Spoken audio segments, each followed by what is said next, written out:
Yuk. Assalamualaikum warahmatullahi wabarakatuh. Selamat siang semuanya. Siang, Pak. Gimana kabar kalian hari ini? Alhamdulillah. Udah pada makan siang belum? Belum. Sebelumnya pelajaran siapa? Tadi pelajaran Pak ini. Bu ini. Iya. Berarti hari ini kita masuk ke pelajaran akuntansi ya. Pokoknya sebelum memulai pembelajaran, coba dicek dulu ada sampah nggak, lurus nggak nih dari sana. Lurus. Pokoknya jangan ada yang main handphone, perhatikan baik-baik ya, soalnya nanti ada satu pertanyaan. Siap, Pak. Oke. Siap. Di sini ketuanya siapa? Tono. Tono, silakan bikin doa terlebih dahulu. Sebelum belajar, tentunya kita berdoa mulai. Doa selesai. Di sini siapa yang nggak masuk hari ini? Itu di situ. Alvina, Pak. Nggak, kenapa nggak masuknya tuh? Alvina ada acara keluarga. Udah itu doang yang nggak masuk. Iya, Pak. Ya udah, pokoknya kalau ada yang nggak masuk izin ataupun sakit itu harus bilang ya, biar saya juga tahu, bapak juga tahu ya. Oke. Di sini kita akan belajar akuntansi, penyusunan laporan keuangan. Sebelumnya saya akan menjelaskan terlebih dahulu nih, apa sih tujuan pembelajaran dari penyusunan laporan keuangan ini? Yaitu tujuannya siswa menjelaskan jenis-jenis laporan keuangan dan fungsinya. Yang kedua, sifat dari laporan keuangan. Yang ketiga, langkah-langkah penyusunan laporan keuangan. Ada yang tahu nggak apa sih penyusunan laporan keuangan itu kayak gimana sih? Ini kayak laporan Ada yang tahu? keluar masuk. Ya, laporan pencatatan transaksi sebuah perusahaan dari periode tertentu ke periode selanjutnya. Ibaratnya dari bulan Januari ke bulan Desember. Itu nanti adalah penyusunan laporan dari pada keuangan. Nah, di sini ada definisi jenis dan fungsi laporan. Tono coba minta tolong untuk dibaca. Definisi jenis dan fungsi laporan. Laporan keuangan terdiri dari beberapa jenis utama yang masing-masing memiliki fungsi dan tujuan spesifik. Laporan ini disusun sesuai standar akuntansi. Contohnya SAK di Indonesia atau IFRS secara internasional. Nuraini diperhatiin ya, SAK di Indonesia atau IFRS secara internasional. Ada yang tahu itu apaan? Kalau SAK itu standar akuntansi keuangan. Ya, SAK itu adalah standar akuntansi keuangan yang di Indonesia, dan IFRS itu secara internasional dan secara global. Nah, SAK sendiri ini mengacu pada IFRS yang ada pada akuntansi internasional. Jadi Indonesia itu menganut akuntansi yang di mana acuannya dari IFRS gitu ya. Siapa? Oke, ada yang bisa dimengerti? Siapa? Ini paham ya semuanya? Paham. Oke, kalau paham kita slide selanjutnya. Adapun sifat laporan keuangan, boleh saudara Salsabila tolong dibaca. Karakteristik kualitatif laporan keuangan meliputi segala data informasi serta ciri khas suatu proses penyusunan laporan keuangan itu sendiri. Penjelasan standar akuntansi keuangan dapat menjabarkan karakteristik kualitatif dari laporan keuangan diantaranya sebagai berikut. Yang pertama itu mudah dipahami. Laporan keuangan harus bisa memberikan suatu informasi yang dapat dipahami oleh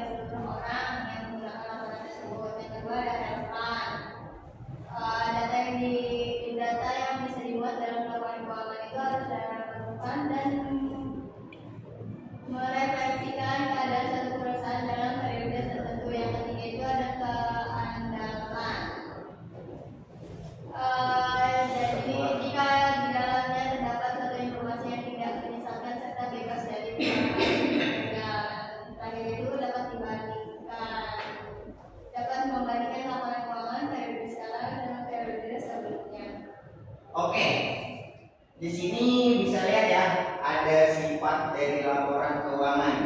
Yang pertama itu ada 4 nih karakteristiknya. Yang pertama dapat dipahami, ya kan? Dapat dipahami, laporan keuangan harus bisa memberikan suatu informasi yang dapat dipahami oleh seluruh orang yang menggunakan laporan tersebut. Jadi jika kalian menggunakan, barangkali kalian ada yang menjadi akuntansi di sebuah perusahaan gitu ya kan, kalian bikin laporan itu yang dapat dipahami oleh bos kalian, oleh teman kalian yang sama-sama teamwork untuk membangun sebuah laporan keuangan yang diinginkan oleh perusahaan. Dan yang kedua itu relevan.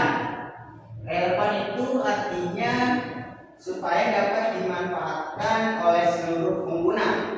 Jadi akuntansi kalian yang bikin buat perusahaan itu artinya bisa dipakai nih buat pengguna nih, dari datanya ini nih, ya kan? Keadaan perusahaan kalian itu apalagi rugi, apalagi untung, apalagi banyak pengeluaran yang tidak terduga, ya kan? Kalian nggak tahu kan soal gitu kan? Nah, kalian harus bikin laporan keuangan itu yang sesuai, yang relevan, mudah dipahami. Dan yang ketiga ada keandalan. Keandalan ini adalah laporan keuangan yang memiliki kualitas. Nah, kalian bikin laporan keuangan itu harus memiliki kualitas gitu, ya kan? Bukan cuma yang penting mah bisa bikin laporan keuangan sesuai gitu ya kan? Sekarang kan zaman sekarang kan Genji kan apa buat laporan keuangan itu yang penting orang ngerti gitu, enggak kualitasnya, lebih ke kuantitas lah ibaratnya. Jangan salah kalian kalau di situ. Kalian kalau pengen jadi sebagai akuntansi yang hebat, kalian harus bisa diandalkan dari segi kualitas kalian membuat laporan keuangan. Dan yang terakhir adalah dapat dibandingkan. Keuangan itu dapat dibandingkan dengan periode-periode yang sekarang dan yang sebelumnya. Jadi kalian itu harus ada acuan pada saat wah perusahaan tahun ini naik, tahun kemarin nggak naik, berarti di situ ada perbandingan. Berarti perusahaan pada tahun ini mengalami kenaikan, ya. Dapat dipahami semuanya? Dapat, Pak. Di sini saya melihat kalian semua pada fokus main handphone, ngantuk. Oke, kita ice breaking dulu ya. Boleh. Coba semuanya berdiri dulu.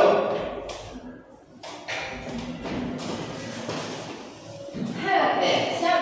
ada yang punya ide gak? Ice breaking kita bakalan kayak gimana nih? Gimana ya teman-teman? Apa ya? Aku sudah malas untuk Gini aja. Kayak biasa aja lah ya, kita terus semangat lah ya. Ya, siap, Pak. Biar gak ngantuk lagi dan gak main handphone. Siap, Yang Pak. pertama, Apa? pokoknya kalau saya bilang kau senang hati tepuk tangan, jangan tepuk tangan. Antoninya, Oh, baik. lawan arah, lawan kata, Berarti ya kan? Kalau lawan misalkan ada yang ketahuan salah, dapat hukuman nih. Enggak usah. Oke, oke deh. Yang penting kalian bisa semangat lagi belajar. Ya. Ayo, Tono siap Tono.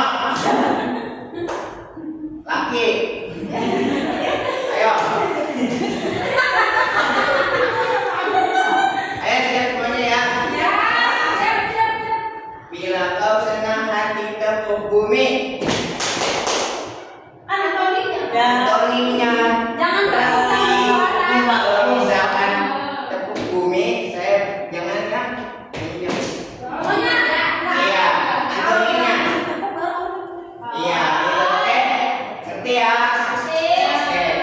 Semuanya saya ambil alih. Siap, gerak. Oke, bagus.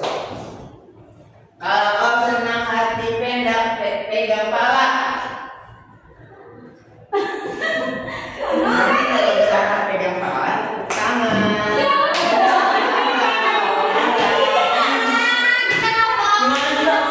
Pegang pala, tepuk tangan.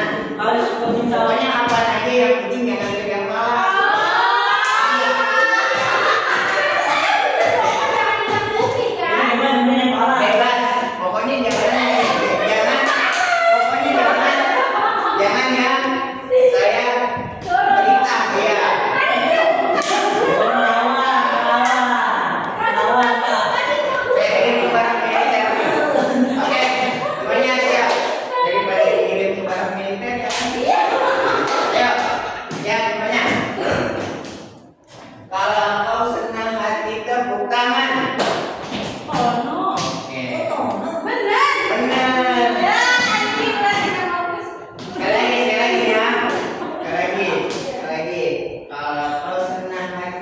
ya Bumi. Oke.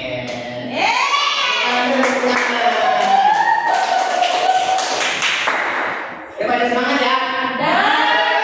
Semangat. Saya kirim ke barat militer. Oke, selanjutnya ialah langkah-langkah penyusunan laporan keuangan. Saudara Nuraini, tolong dibacakan. Di sini kosong makanya banyak dulu Pak. Ayo. Langkah-langkah penyusunan laporan keuangan. Apa nama?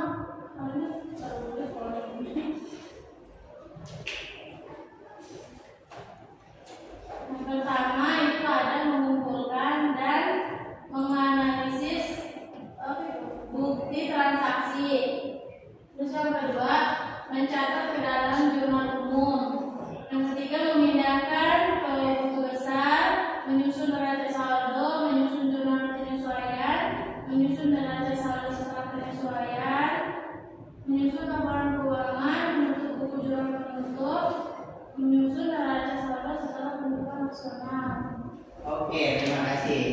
Di sini berarti jelas ya, untuk menyusun laporan keuangan itu ada langkah-langkahnya gitu. Langkah-langkah yang harus kita pahami untuk bisa menjadi seorang akuntansi yang hebat. Yang pertama yaitu ada mengumpulkan dan menganalisis bukti transaksi. Contohnya ada faktur, kwitansi, nota, dan lain-lain. Yang kedua ada mencatat ke dalam jurnal umum. Nah, setelah mengumpulkan dan menganalisis daripada laporan keuangan perusahaan, kalian mencatatnya nih ke dalam jurnal umum, ya kan? Dan yang ketiga memindahkan ke buku besar. Setelah dari mengumpulkan terus juga mencatat ke dalam jurnal umum, kalian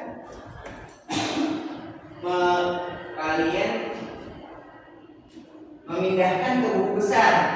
Akun-akun yang sudah kalian tulis, yang sudah kalian catat itu berarti kalian ringkas. Kalian ringkas berdasarkan jenisnya, laporannya, laba ruginya, neracanya, ataupun ekuitas pada suatu perusahaan. Dan yang keempat menyusun neraca saldo untuk memastikan keseimbangan antara debit dan kredit biar enggak jomplang gitu ibaratnya. Harus balance gitu antara debit dan kredit sebuah perusahaan itu harus balance.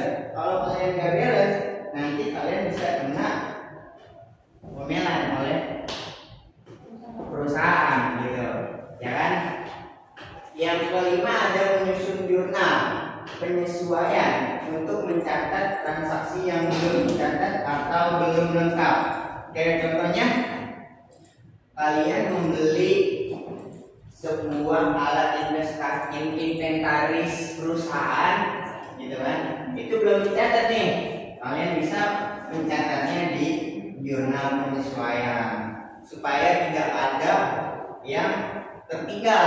Nanti kalau misalnya kalian ditanyain sama bos, ini kemana nih uangnya, kalian kalau misalkan nggak ada bukti itu, nanti kalian nggak bisa jawabnya. Nah, makanya dengan menyusun jurnal penyesuaianlah kalian bisa dicatat dengan secara lengkap. Dan yang ke-6 ada menyusun neraca saldo setelah penyesuaian. Nah, setelah kelima tadi udah dicatat sama kalian menyusun neraca saldonya nih, gitu kan? Sesuai gak nih sama yang kelima tadi? Ya, kalau misalkan nggak ada, berarti kalian ubah lagi, kalian cross check lagi, gitu. Yang ke-7 ada menyusun laporan keuangan.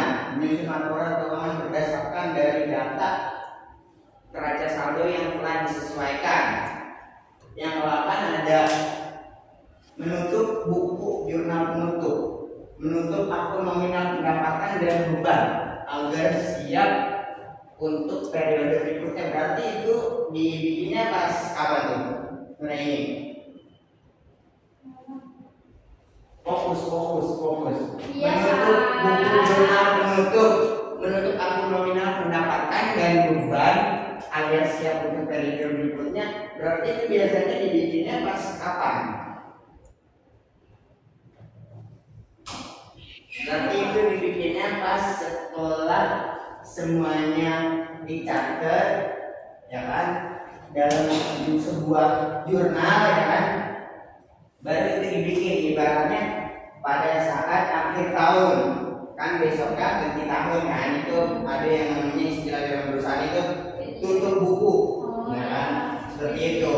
Dan yang terakhir ada menyusun neraca saldo setelah penutupan, itu opsional.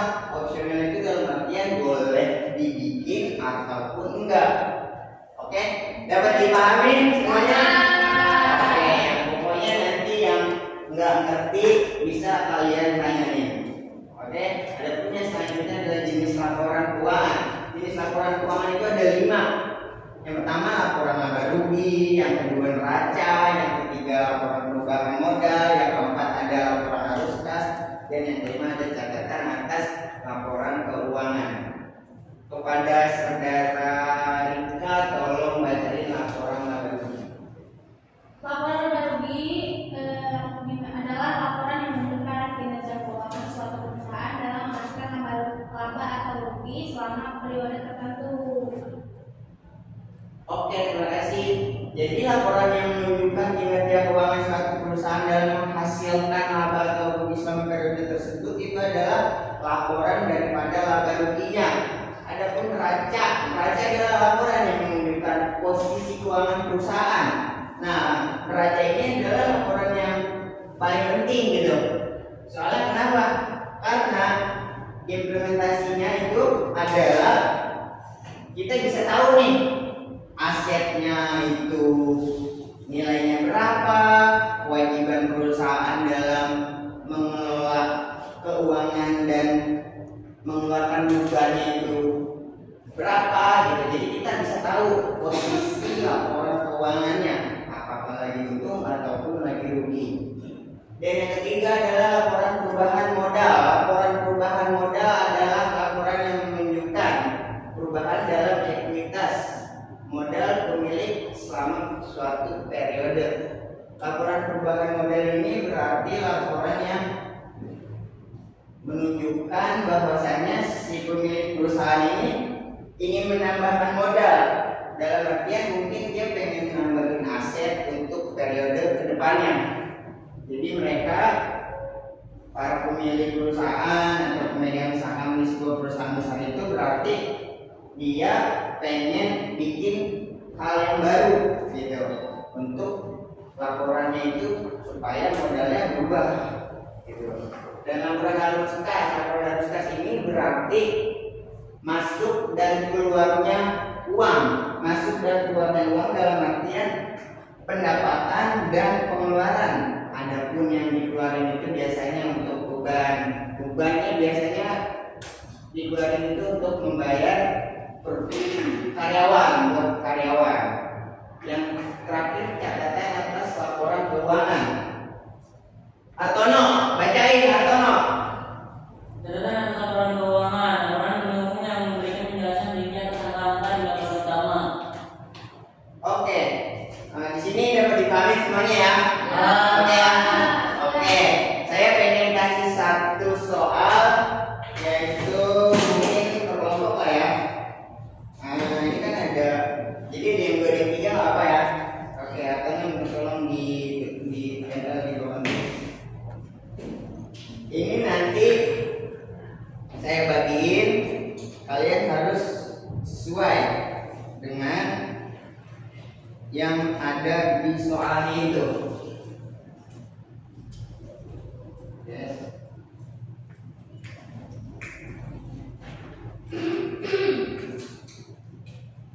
Adapun soalnya yaitu tugas buatlah langkah-langkah penyusunan laporan keuangan.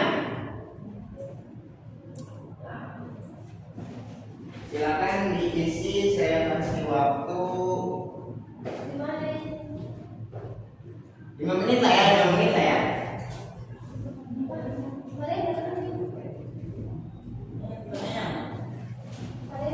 Ini pertanyaannya langkah-langkah penyusunan laporan keuangan.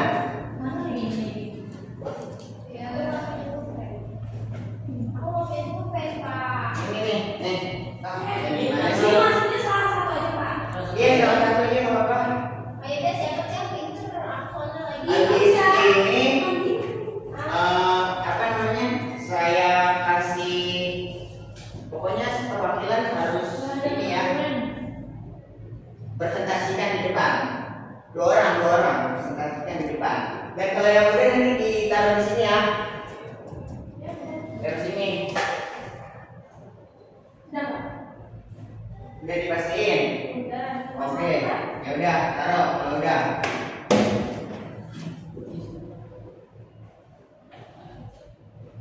Udah belum? Udah.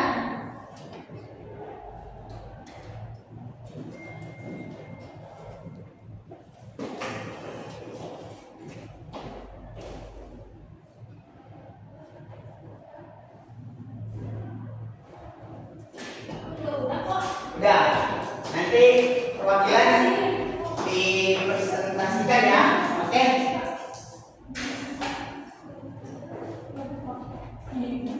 Oke, Sapira aja deh. Sapira sama Salsabila coba presentasikan apa yang telah dibuat. Aku membuat setiap transaksi dicatat dalam bentuk entry jurnal. Bisa. Oh ya udah nggak apa-apa. Kan Salsabila. mengumpulkan dan menganalisis bukti transaksi. Oke benar. Berarti kalian yang di sini udah paham semua ya. Oke. Berarti saya cukupkan lah dari sini lah yang saya cukupkan. Semoga ilmu yang ada ilmu yang pada hari ini bisa bermanfaat bagi kita semua. Amin. Dan kita menjadi grow up lah. Kita grow up bareng-bareng ya sama teman-teman. Kita semua harus lebih grow up lagi. Siap. Dan di sini berarti kan barangkali nggak ada yang tahu kan, salah satu dari kalian mungkin bisa menjadi seorang akuntansi di sebuah perusahaan ya kan? Iya, yakin, nggak apa-apa yakin yang tinggi, jangan yang setengah-setengah, percaya diri. Yang penting kita terus berikhtiar, berusaha, jangan pernah lupa berdoa dan berusaha. Karena doa tanpa usaha bohong, usaha tanpa doa sombong. Oke? Ada satu lagi yang mungkin ini barangkali bisa membuat kalian lebih grow up lah, mau memotivasi gitu. Dengerin dulu. Nah, di sini motivasinya saya dapat dari guru saya, ya kan? Itu dari sumbernya dari kitab Imriti, yaitu idealnya seorang pemuda atau pemudi itu dilihat dari tingginya keyakinan. Kalau misalkan dia nggak yakin, maka dia tidak akan bermanfaat. Nah, itu kalian harus pahamin ya, oke? Yang mungkin cukup sekian dari saya. Apabila ada kata-kata yang salah, mohon dimaafin. Wabillahi taufiq wal hidayah. Wassalamualaikum warahmatullahi wabarakatuh. Habis ini pelajaran apa? Bukti. Oke, terima kasih ya.